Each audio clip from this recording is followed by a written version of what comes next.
podcasts you love. From people you trust.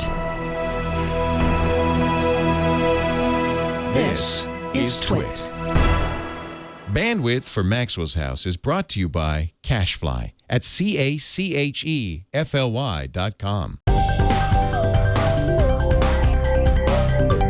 This is Maxwell's House with Ray Maxwell and Dr. Kiki Sanford, episode 65, The Physics of Curling. This episode of Maxwell's House is brought to you by Audible.com. To download a free audiobook of your choice, go to audiblepodcast.com/house.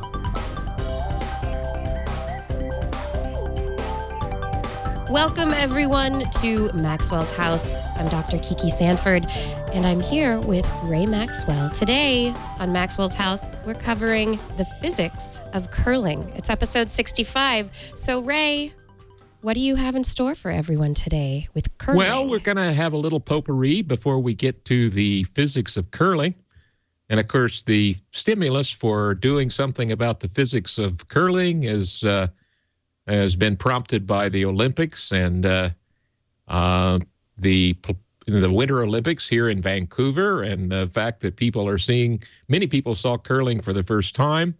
And right now they're having the World Championship of curling and following the Olympics. So more and more curling here. But at any rate, there's some very interesting physics, and I'm going to give you a little trick so that you can walk into any bar where there are any curlers and probably win a bet. But before I do that, I'm going to talk about some aviation news. I'm going to talk a little bit about units, both metric and U.S. units. And I've got a little quick color segment here I'm throwing in. And then, indeed, we're going to talk about the physics of curling in the background of that sport, because there's some fascinating things about curling with regard to the physics of it. And there's a PhD here in British Columbia who's written several papers on it. So that's what we're going to do today. It sounds exciting. I'm looking forward. Especially the bar bet is what I'm waiting for. Right. I'm ready for it. I'm waiting. So what's up with the aviation news that you were going to talk about today? All right. Well, this week there was an interesting thing happened in Amsterdam. There was a pilot got on the plane, got into the cockpit, and the authorities walked in and arrested him. And this is very interesting. This fellow has been flying for various European airlines for the past 13 years. He claims he's logged over 10,000 hours as a pilot. He's Swedish. He's from Sweden. And at the time they arrested him, he was flying for a Turkish airline. Now, there was only one small problem with this gentleman. And I would hope there's a problem if they're arresting him. There's got to be a problem somewhere, right? Yeah, well, fasten your seatbelt for this one. This guy once held a private pilot's license. That's a license that allows you to fly small aircraft. Okay. And not for hire. All right? That's a private pilot's license. He held a Swedish private pilot's license, but that had lapsed. Okay? And he did not hold any kind of commercial or air transport rating. And he had faked the paperwork and had fooled all these airlines. And like I say, has been flying for various European airlines and now the Turkish airline for 13 years and claims to have logged 10,000 hours. Now, just to give you a comparison there, Scully, the famous pilot that landed on the Hudson, in his lifetime, he logged about 20,000 hours, which is typical. So now, this pilot was well on his way. He's had lots of commercial practice now. That's right. Well, it actually begs the question, as far as his piloting skills, if he has indeed logged 10,000 hours flying commercial airliners. And by the way, I have to point out that if you fly for any airline, you have to regularly be retested, and you have to do time in the simulator, and you have to be, have check flights, and you have check pilots come on board your flight and fly with you and make sure you're doing everything right. So what I'm saying is he couldn't have been a terribly dangerous pilot, or, his flying skills must have been up to muster, because he would have had to have gone by all these checks all these years. Right. But he was arrested for fraud and for not having the right paperwork and so forth. Well, there's, I guess, no question about his skill as to being capable as a pilot, but in terms of getting the job as a pilot initially, in terms of having the right paperwork, he didn't go through the proper channels. He didn't have the right paperwork. So, yeah, he should get in trouble. Yes, he should get in big trouble. But it's pretty scary. What's scary is that somebody slipped through the cracks that way, and it took them 13 years to catch him. This is the really scary part. Any rate, in the show notes, there's a URL that's a pointer to the story if people want to read more about it. The next item on aviation is the U.S. Congress, in response to the Buffalo, New York accident, they are recommending that the minimum requirements for a commercial pilot's license. Now, I want to walk you through this. A commercial pilot's license, and I hold a commercial pilot's license in both the U.S. and Canada, and it allows you to fly for hire. But it does not allow me as a commercial pilot to go out, buy an airplane, and then put up a sign at an airport and say, flights to, New York for $500, come jump in my airplane. You have the commercial license allows you to work for a licensed firm, be it an air taxi operation, a charter operation, or what have you. Before you can be a captain on a scheduled airline, which operates under a different set of rules, you have to have an air transport rating. And in the U.S. right now, you have to have 1,500 hours to become an air transport pilot, which means you can be a captain on the pilot in command of an airliner. So I'm not sure Congress understands the rules in making this recommendation, because the truth of the matter is that if you had to have 1,500 hours before you could fly as a charter pilot or something like that, that's a pretty onerous amount of time to be able to fly small airplanes in a charter operation or a bush operation. Right. So we'll see what happens. I think the FAA will, put some reason to this. I really don't. And furthermore, it wouldn't have made a difference in the Buffalo case. Let me explain. The captain on the Buffalo airliner had a total time of 3,379 hours. Total time, and he had 110 hours in the Dash 8 on type. Now, to be honest, it would seem to me that it would have been nice if he'd had more first officer or co-pilot time in the Dash 8 before he became a captain in it. But he did have, what I'm saying is he had way more than 1,500 hours, more than double. Right. So he had all the experience in terms of the 1,500 hours, or that being a minimum. He's been in the air. He's been flying. Right. So that kind of a restriction by Congress wouldn't necessarily help, right? And when these regulations are normally made, is it like Congress is making a recommendation, and then what actually gets put into practice is what is the FAA's responsibility? Right. The FAA is responsible for that. I might also add that when there's an accident, there's a separate agency, the National Transportation Safety Board, that investigates all accidents separate from the FAA that writes the rules. And they make recommendations to the FAA. And they keep that arm's length relationship. Now, I would mention that the first officer also was not a terribly low-time pilot. She had 2,244 hours total. and 770 on the Dash 8. So she actually had more time Than the captain. than the captain.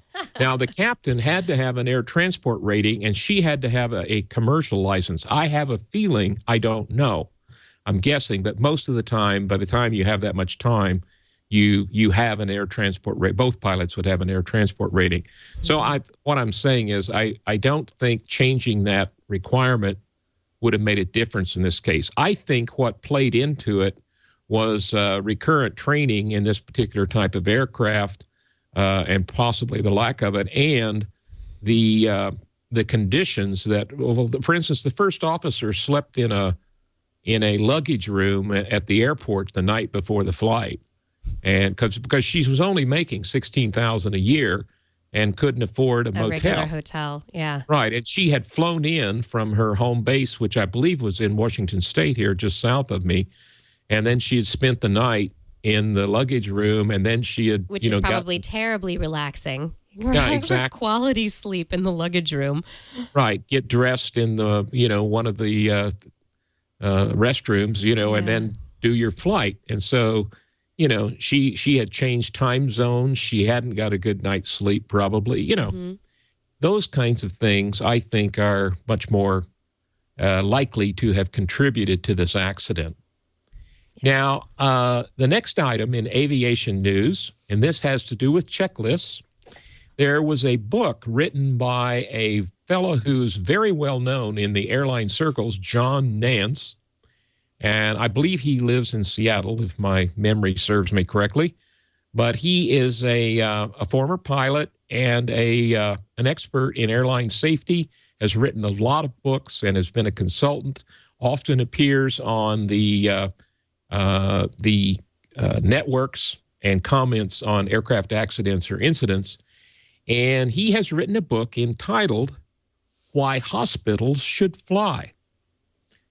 Now, did you get that? Why hospitals should fly? Mm-hmm. Because what he has done is introduce the idea of using checklists before and during surgery. And the hospitals in Washington State have adopted this, and their incident rate or mistakes during surgery has gone way down. And so they have one of the scrub nurses stand there with a written checklist, and it covers things like exactly what it reviews what the anesthetist is going to do and when. It reviews what instruments are they all there before they start the surgery? Is all the equipment there and functioning? Have they tested all of the equipment that might be used in the surgery? During the surgery, what procedures they're going to follow? In other words, they write out a complete checklist, and they're now following it, and it already has had very positive statistical results in this new endeavor. So there you go. Hospitals have adopted. These checklists, checklists of any kind seem like they would really be important for keeping people going down the right path, making sure they're not doing things out of order, making sure that if there's something that's related to cleanliness procedures, to keeping things sanitary or sterile, that you have to do things in a particular way. And sometimes you forget. Sometimes if you don't have that checklist, sometimes you put something down in the wrong place and pick it back up again, and suddenly it's no longer sterile, and that can have huge effects. Precisely. The other thing is checklists work really well in anything that becomes routine. Yeah. Because you don't want it to become routine. You know, that's when you blow it. That's the kind of thing where in the morning, your morning routine that people talk about all the time, you have your morning routine, suddenly you forget or you lose your keys because you accidentally put them in the refrigerator. Precisely. Yeah. And everything happens the same every day, so that one little detail escapes you. Exactly. No, that's and this is why we use checklists in there. I'll tell you a story. When I was instructing, I held a power instructor's rating, and I still instruct in gliders now. And so I was working with a new student, and of course, the first thing you do on the first flight is you introduce them to the checklist. Mm-hmm. And so, after he had made about 10 or 15 flights by this time, and he, each time he'd get out the checklist and run it. And so he gets into the plane on the next flight, and he says to me, I don't need that anymore. I've got it memorized. And I said, time out. I have omitted to explain something to you.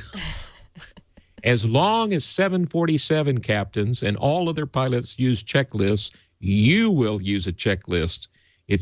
I didn't want you to memorize this. Quite the opposite. I want you to always use a written checklist on every flight. Make copies of this. I will tell you one more story about checklists that almost got me in trouble. Mm-hmm. I have a good friend who is a doctor, and he's also a pilot. And he and his family and his sister-in-law and their children were all going up to Savory Island, which is a beautiful little island north of Vancouver, for a summer holiday. And his brother-in-law could not go at the same time the rest of the family was going up there. So he called me up and says, hey, Ray, I had a float plane at the time, Cessna 185 on floats. He said, can you fly my brother-in-law up to Savory Island on such and such a date? I said, sure, no problem. So he said, okay, I'll call Chris and I'll have him meet you at the airport at the float plane dock, da-da-da-da.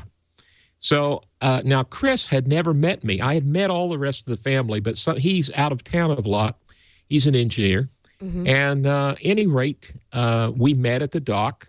And by the way, he was nervous about flying in a single-engine airplane.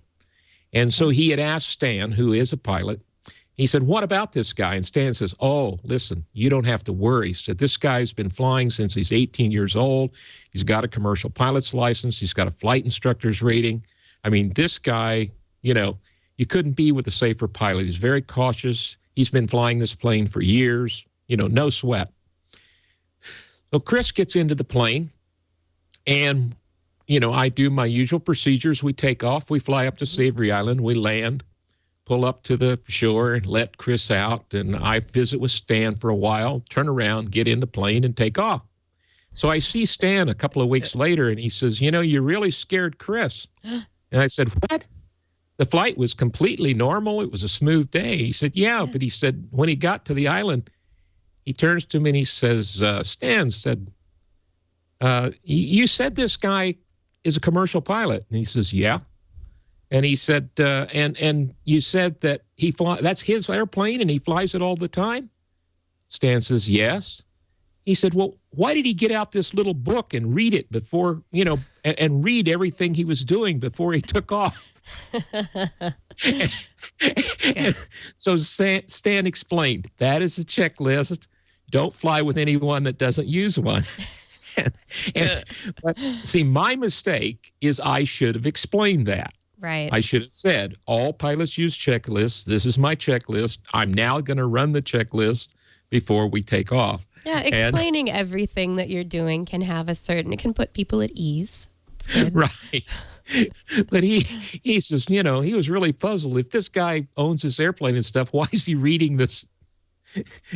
Why does he have to check the book? Did he forget things? Good. Oh, nice. At any rate, from now on and from then on, anybody that was didn't know me and had flown with me before, I explained all these things before we would take off. And now I want to say a word about metric and U.S. imperial, various units, because I have gotten several emails asking me to convert things and so forth. And I just want to explain something. I, of course, was raised in the U.S., where temperatures are in Fahrenheit, and we drive in miles per hour and measure distance in miles. And then later in my life, I've lived here in Canada, where we drive in kilometers per hour and measure distance in kilometers. And we measure temperature in Celsius.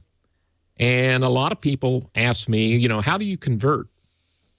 And my reply is, I don't convert. Now, you were raised in the U.S., right, Kirsten? Yes, I was. Well, now, let me ask you a question. All right. What's 55 degrees Fahrenheit? It's cold. Don't convert it to anything. It's cold. Yeah. I'm usually wearing a sweater. There you go. You know that at 55, you're going to have a sweater. Mm-hmm. And if it's maybe 40, you're going to have on a heavier coat. And if it's below 32, you might have on a down jacket. Right. And that's the way we think about it.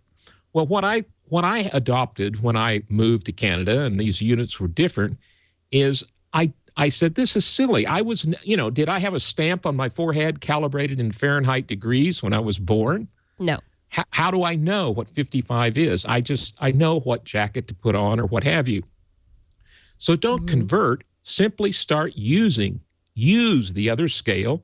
And I know that at 16 degrees Celsius, I have a jacket on, a light one. And at 10 degrees, I have my middle one on. And at when it gets down near 0, I put on the down jacket, and I don't convert it to Fahrenheit. And by the way, those temperatures won't exactly equate to the temperatures I mentioned in Fahrenheit, and that's okay.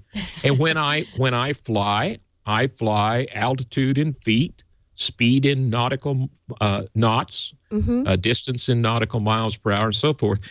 And I think in whatever units are appropriate for the activity that I'm doing. When I talk about optics and stuff, I talk about microns. I'm all metric there. When I'm doing anything in science, I'm pretty well 100% metric. Right. And I just think in the units that are appropriate to the activity. I think that's a really good point. That's a great point. Yeah. Very occasionally, I have to convert if I want an exact number, if I'm doing some kind of calculation or something. But most of the time, it's just... you just start using the other units and start thinking in those terms. And it works much better than trying to convert every time. Right. That makes sense. The next item I wanted to mention is a little short color segment here. I just wanted to recommend to people to a website that I find really interesting and quite handy when it comes to serious color management, learning about ICC profiles and all that. And you can find it at www.colorwiki.com. So that's www.colorwiki.com. And, of course, that'll be in our show notes. And also in our show notes, I have a section from that website about color management myths. And if you're serious about learning about color management, this is a real good place to go to learn about the various myths about color and a lot of the misunderstandings. This site is supported by Chromix, that's CHROMIX, Chromix.com, out of Seattle, Washington. Steve Upton is a color science expert, and he sells all kinds of color measuring equipment and profiling software and high-end monitors. So they support this site, and I think it's one of the best sites on the net that can tell you all about color. And by the way, they have a product called Maxwell. Very appropriate. So, but I just thought I would throw that in because I had a lot of questions about color science. And of course, we've done a number of shows in that area. And I just wanted to add this note that here, those that are interested in that, here's a place where you can go and dig in even deeper than some of the subjects I've covered or review some of the topics that I've covered on that website. So, so with that, do we have an audible note here? Because I have a pick this week. We do. Go right ahead. I'm going to get the bug up, the little banner. All right. Well, my pick this week is a book by a good friend of mine, Spider Robinson, who's a science fiction writer. And the title of the book is Variable Star. And this book has a fairly interesting history because you'll notice that the authors are listed as Robert A. Heinlein and Spider Robinson. What happened here is the Heinlein estate found an outline of a story that Robert Heinlein had never finished. And, of course, he's a very famous science fiction writer. And the estate came to Spider and asked him if he would take the outline and finish the story. And so that's how this book came to be written. Now, I also have a little special interest in this book because and I don't think you will, I don't know whether the acknowledgments are read in the in the audible version of the book. I doubt it. But in the printed version of the book, in the acknowledgments, there's a fellow mentioned by the name of Ray Maxwell, because I consulted with Spider on some of the science background and helped him pick the stars that were in the correct locations and had the correct conditions to fit the storyline. So that's a book near and dear to my heart. And several other members of the Lunar Circle that I belong to help Spider pick out various things. Guy Imiga and Jamie Matthews and several of the other members of the Circle.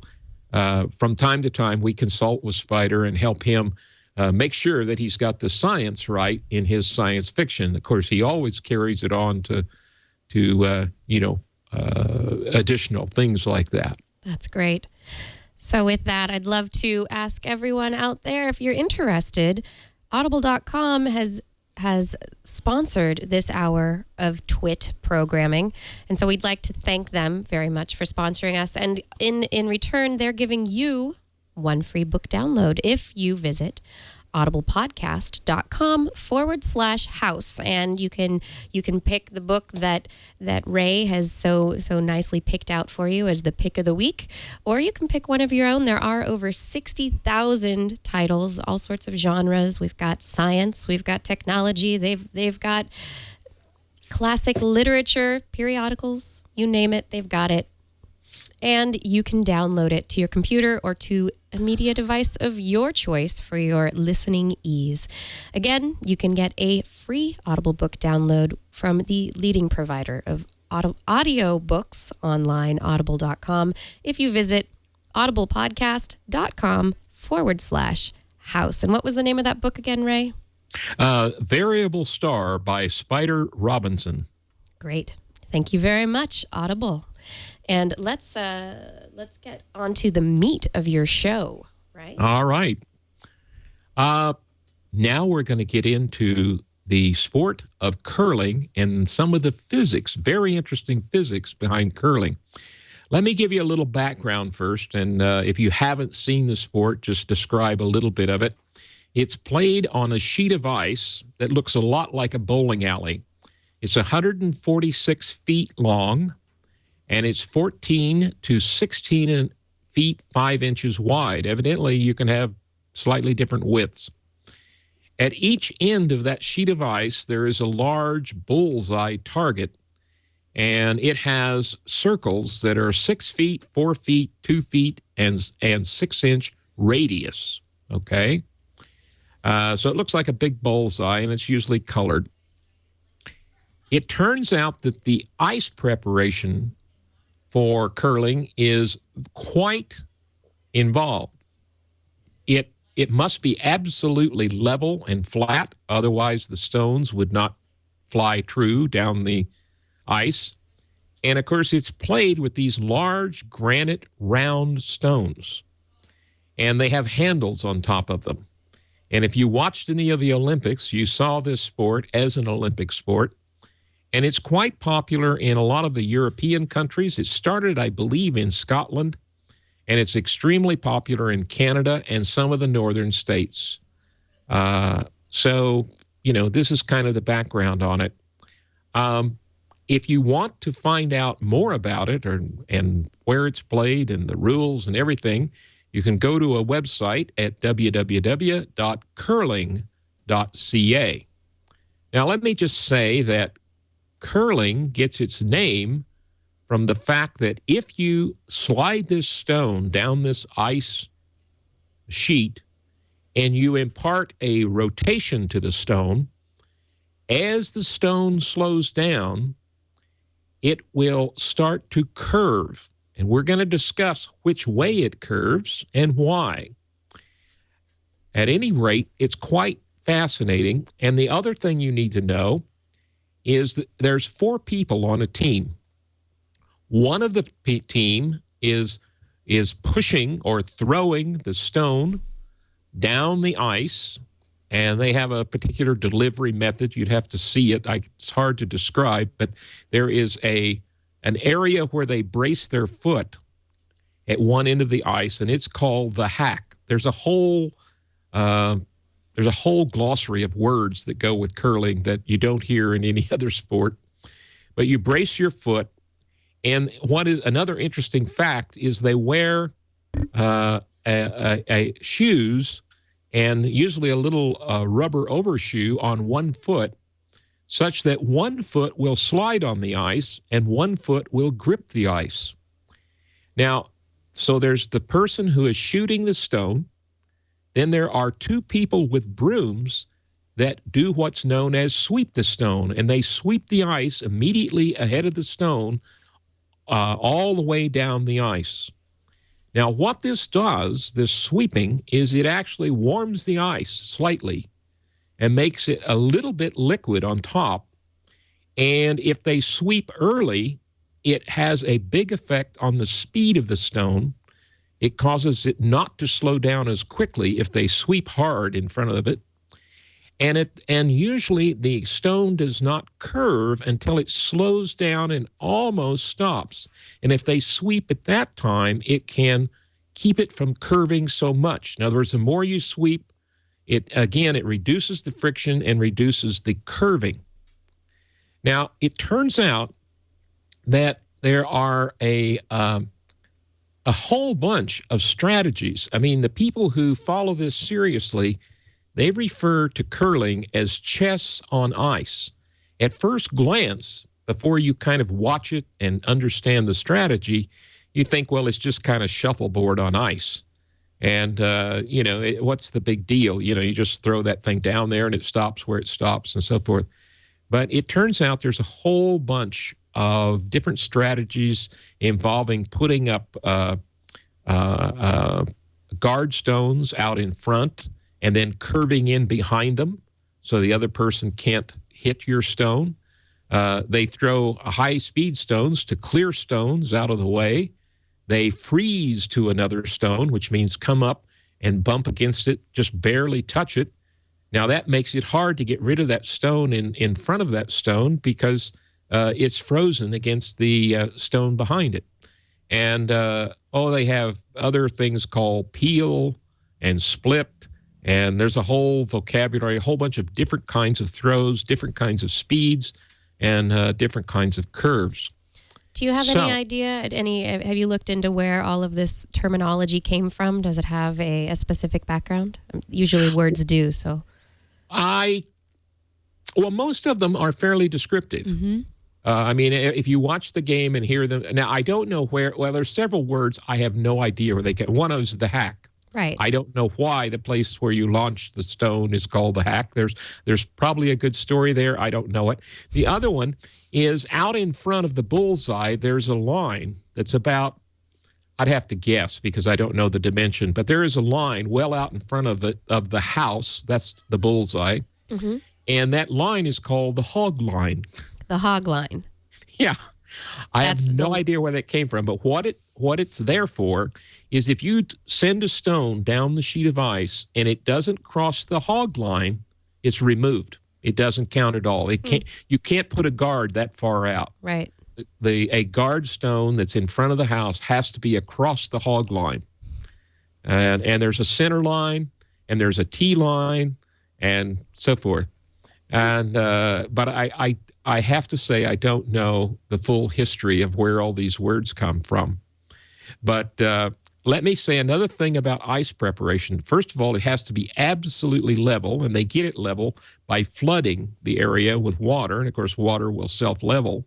But then after it freezes, and it has to be frozen at just the right temperature, after it freezes, they go over with a kind of sprinkling device, and they sprinkle the frozen ice with water, and it puts what they call a pebble surface. In other words, there's these little raised places. And again, I don't know the full history behind that, but they feel that it works better. So now I'm going to get into how the stones curve, because you can curve in behind a guard stone by imparting rotation on the stone. And this PhD from Dr. Mark Schegel, I should have thought about that. Shegelski. He is from the University of Northern British Columbia, and he's written a paper on this, and I have put the URL in the show notes where he describes this curving action of the stones. What puts the curl in a curling stone? There you go. Now, Great. let me Shegelski. explain that when the stone is going down the ice, there is friction between the stone and the ice. The other thing you need to know is the stone does not have an absolutely flat bottom. It has a concave surface on the bottom. Huh. So it's only riding on the edges of the stone. That's interesting. All right. Okay. Now then, so when it is going down the surface, there is friction. This friction is holding back the bottom of the stone all the way around. And so that what it's trying to do is impart a moment or tilt the stone forward. So there is more pressure on the leading edge of the stone than there is on the trailing edge of the stone. All right? Okay. Because of the overall resistance to movement of the stone, there's a tipping moment that wants to tip it forward. So there's more pressure on the leading edge than the trailing edge. That's not too hard to understand. Mm-hmm. Now, here's the interesting part. The additional pressure on the forward leading edge of the stone, pressure on ice causes the ice to melt. And because the ice melts, it reduces the friction on the leading edge of the stone as compared to the trailing edge of the stone. So if I was looking down on a stone and as I released it, I gave it a clockwise rotation. The leading edge now is going to the right and the trailing edge is going to the left. But since the melted water under the leading edge has less friction than the trailing edge, there is a force being pushed to the left on the stone, and so the stone curves to the right. So if I take a stone and I give it a clockwise rotation Mm-hmm. and push it down the ice, it will curve to the right. Right. Okay? Now, here's where the bar bet comes in. Go into any bar and you find a curler. Somebody, preferably an expert curler, really knows his stuff, been curling for years. And you get a beer mug. And again, a beer mug without a flat bottom, has a rim on the bottom of it, okay? And you say, I'm going to take this beer mug and I'm going to slide it down the bar, and I'm going to impart a clockwise rotation to it. Which way will it curve? Now, if the curler doesn't understand the physics of curling, he will say it will curve to the right. But a beer mug on a flat bar, not ice, will curve to the left. Let me explain why. Again, we throw the mug, we push the mug down the bar. Mm-hmm. Again, there's an overturning moment that puts more force on the leading edge than the trailing edge. Right. But there's no ice to melt and no liquid formed. So the normal pressure on the leading edge of the glass is higher than the normal force on the trailing edge. Uh-huh. So now, if we put a clockwise rotation, it's pushing to the right, which will push the glass to the left, and because of the higher friction on the right will make it curve to the left. Right. Okay. but you have to, get a curler there to place the bet, because if he's a curler, he'll think that it will curve like a curling stone, and a beer mug does not curl the same way as a curling stone. Right. So don't talk to somebody who's been a bartender for a long time. The bartender will probably guess correctly. Curler experience says to the right, bartender says to the left. Exactly. So I think that's interesting that a rock with a concave surface on ice curves the opposite way as a glass or tumbler And it's all based on friction. Yeah, all based on friction. But the effects, everyone who had studied this, this PhD at this university, he had studied these two, and he's going, well, why does the stone go one way and the glass go the other? Oops. And then he worked through it and came up with this. With this paper. With this paper. And he's got the long description. Oh, there's a nice diagram here. there. Yes. Showing those forces and explaining why the curling stone curves in the direction that it does. And in that same paper, he explains what a glass tumbler will do as well, and That's how great. it goes the opposite direction. I love it. I love it. I'm going to win a bar bet this weekend. I'm planning on it. Sliding. Go find a curler. He's sliding beer mugs down the bar all weekend long. Uh-huh. Exactly. It sounds like a good way to spend a weekend anyway. Exactly. It'd be enjoyable. Now, let me talk about another thing I ran into this week. I listened to an interview by Jaron Lanier. Now, he is quite famous for introducing the word virtual reality, and he was one of the inventors of virtual reality. And he's written a book called You Are Not a Gadget. And he has several concerns about the internet. And of course, he's a pioneer in the internet. So I was interested in what his concerns are. And he's very concerned about these social organizations, like Twitter and Facebook and, all the other social groups that you can join on the internet. Mm-hmm. And he said he's not particularly worried about older people that join them. He said older people already have a life, and they have all these outside interests, and, they have defined themselves before the internet came along. And they are defined by the work they do, the hobbies they do, the interests they have. They may be an engineer in the day, and they may be a musician at night, and they might like jazz or, but they've got a multitude of interests. His concern, and I don't know whether it's valid or not, be interested to hear your opinion on this, but he's concerned that young people who really get hooked on these things, they have put all of their life description into a database. And of course, we all know on the internet that database can last forever. And he wonders if that could cause people, he thinks it's a bit dehumanizing to be defined by your database, your external database. And he also wonders if it's restrictive in people. We try things, we get tired of them, we try something new, we change throughout our lives, we have different interests, and take up different hobbies or even change professions. Yeah. And he said, sorry, go ahead. No, go ahead. If you have yourself entirely defined in this database online, is that an impediment to this freedom of change?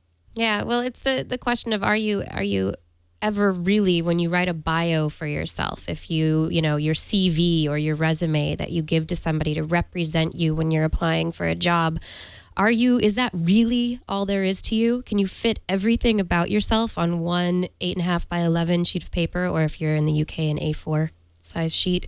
Right. Is that all there is? And I think it is a little bit dehumanizing to think that all we are is data. I mean, we are getting it. The culture today is becoming an information culture, and information is based on data. And if we think of everything that we do as a piece of data, then maybe, there's a lot of data that goes into it, but you have to take in, like you said, those life changes and the changes of heart. The things that you do in one phase of your life are going to be different from another phase of your life. Well, the other aspect of this is, vis-a-vis the resume.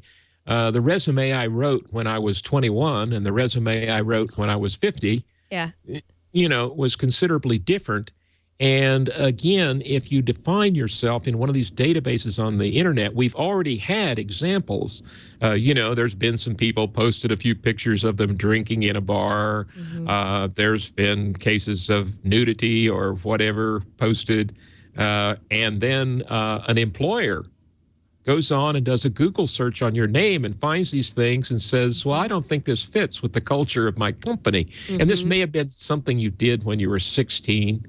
Or you know what I'm saying, you've grown out of that phase of your life, Right. but there it is on the internet forever. Oh, gotta love the internet. Longevity of the internet is great. Right. But an interesting point comes out of that as well, as now that so many of these social networks and these different things, Friendster was one from ages ago, MySpace, Friend Feed, Twitter, now Facebook, all these different places where we've put profiles of ourselves. Some of these companies go under, and then and they close down. I think the GeoCities was a place where you could build websites back in like around late 90s, early 2000s, and they've closed down. All those websites are gone. If you want any data from those websites, you have to go into archive.org, into the archive. But where does that information go? So some of that information is going to disappear if you don't take care to keep it. Precisely. Yeah. We put our agree. faith in our storage in these online companies that who knows how long they're going to last? Who knows if we're going to have another bubble burst and some of these companies go broke, and all of a sudden the server farms are dead. Right. Bye, right data. on. Bye. Well, another area that he talked about was, and I think he didn't name him specifically, but I think he was taking a little shot at Ray Kurzweil. He said that there's an awful lot of people on the internet that are predicting the singularity coming soon. Yep. And he said some people have the idea if we just connect up enough computing power that suddenly this internet is going to take on a personality of its own and an intelligence of its own. And I happen to agree with Jaron that I don't think there's a lot more has to happen before that happens. Putting on more horsepower. Yeah, I just wonder though, would we be aware of the internet's personality if the internet did get a personality? Well, I think we would. Is that something? I think we would because, a personality, you have input and you have output. And by measuring the output, this device behaves this way. In a way, we're all a black box, if you will. And if you express an opinion to me and I express an opinion back, you have some insight into my personality and what's going on in my head. Right, but if you think of people like neurons, would neurons have any idea would the neurons in your brain have any idea of what comes out of the black box? They are just little inputs and outputs that are involved in the black box, but they don't have necessarily the consciousness or the ability to understand the output that is our personality. So we or our individual computers, will we be, if consciousness does exist if there are enough computers and enough computing power, will it actually be apparent to us? Will we see it? Well, now let me ask you a question. You stepped across the line. I did it. Yeah. Where does my consciousness reside if it doesn't reside in those neurons? Black box. In the black box. That's one of the questions we don't have an answer to. But it's the difference between the brain and the mind, where where scientists are interested in figuring all that stuff out. Yeah. Yeah. Now some people think that there's this ethereal entity, the soul or the spirit or whatever, or the mind. You can call it, depending on your background in philosophy, you have different names for it. But where does that self-consciousness exist? Yep. And I think it now exists on my Facebook page. Yeah. No, at any rate, Lanier thinks that we need to re-engineer the internet, but he thinks it would be a gigantic task, and I think it's too late. I think there's too much momentum. But the other area that he talked about was he said that he named the guy, and I've forgotten his name. One of the originators of the internet and the early protocols envisioned the internet being an absolute level playing field. And for instance, he envisioned that anyone on the internet would be able to buy or sell anything directly without without eBay or without Amazon or whatever.